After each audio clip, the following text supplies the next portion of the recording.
Hi, my name is Angelica Maria Marin Gomez. Evidence consolidation activity.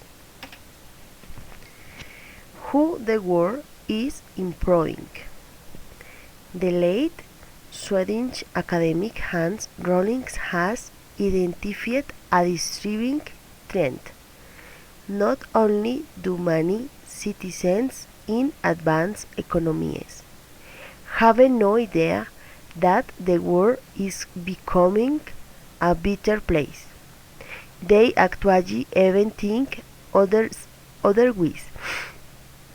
It is not surprising when the news focuses on reporting on catastrophes, terrorist attacks, wars and famines, which are the Latin American countries with the highest and lowest life expectancy.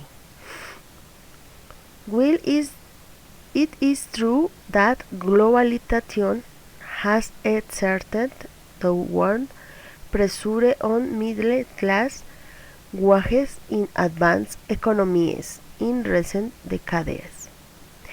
It has also contributed to bringing hundreds of millions of people above the global poverty line, a development that has occurred mostly in Southeast Asia.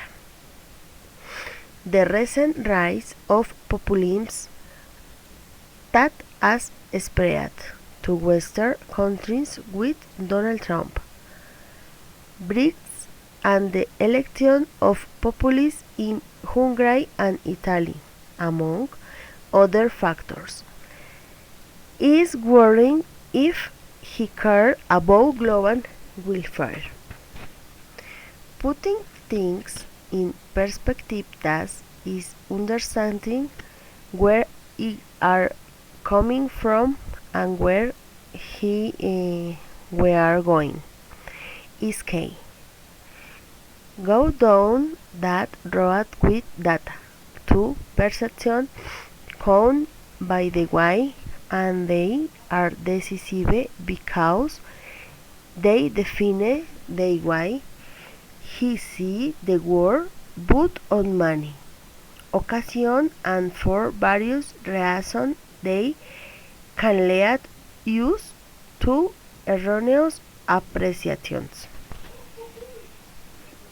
You read, listen, and observe where under a deep dissatisfaction in today's world, especially in the West, that leads to the election of disruptive leaders and outsiders who promise to recover a supposedly glorious past or generate a better future in an easy way. 5 examples of how the world is improving. Life expectancy continues to increase. During the Industrial Revolution, life expectancy in European countries did not exceed 35 years.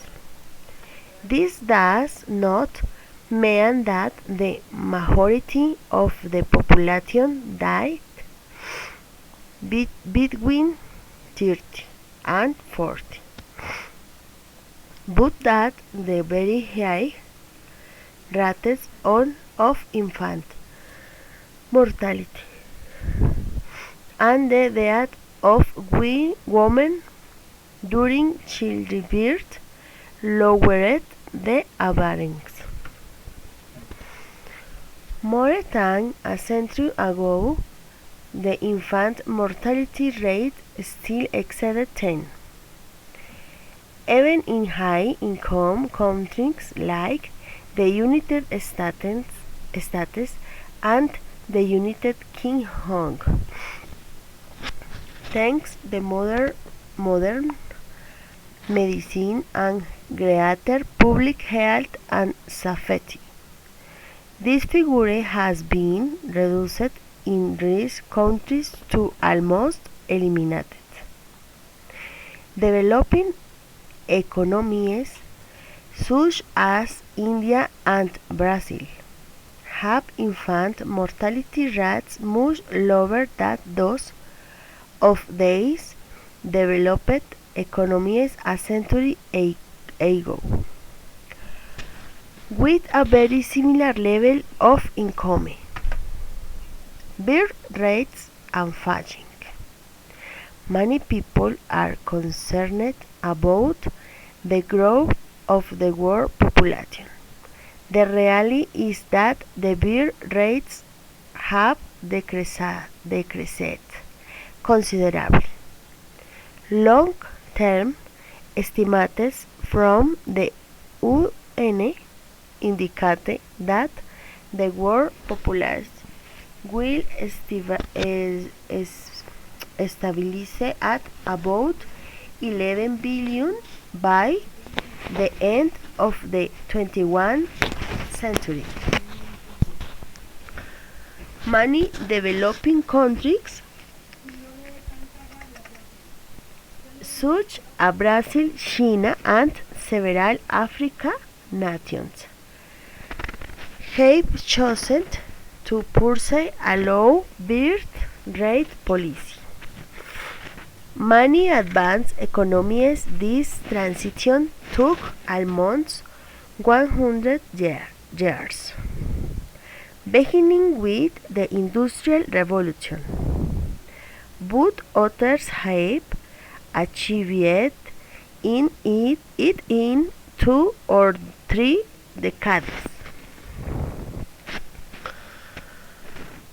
The technology leaders in the United States and Western Europe have grown about 2 annually for the past 150 years, meaning that income levels roughly double every 36 years.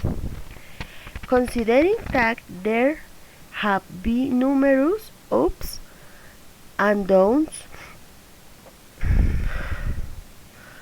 over extended periods of time, such as the Great Depression or the recent Great Recession of 2008-2009, that the growth rate remains constant over the long term.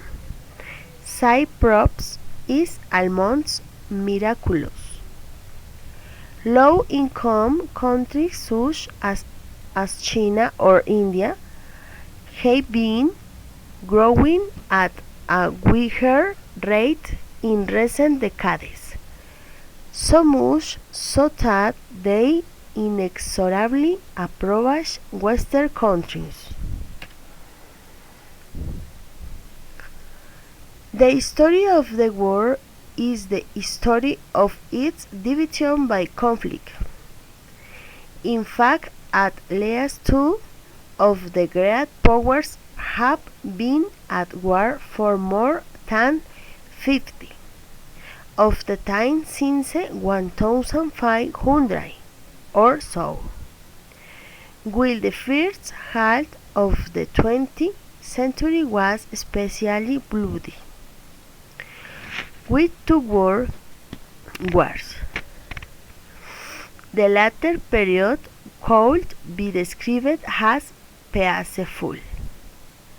For the first time in the history, there have been no wars or conflicts in Western Europe in 3 generations. Thanks. Bye bye.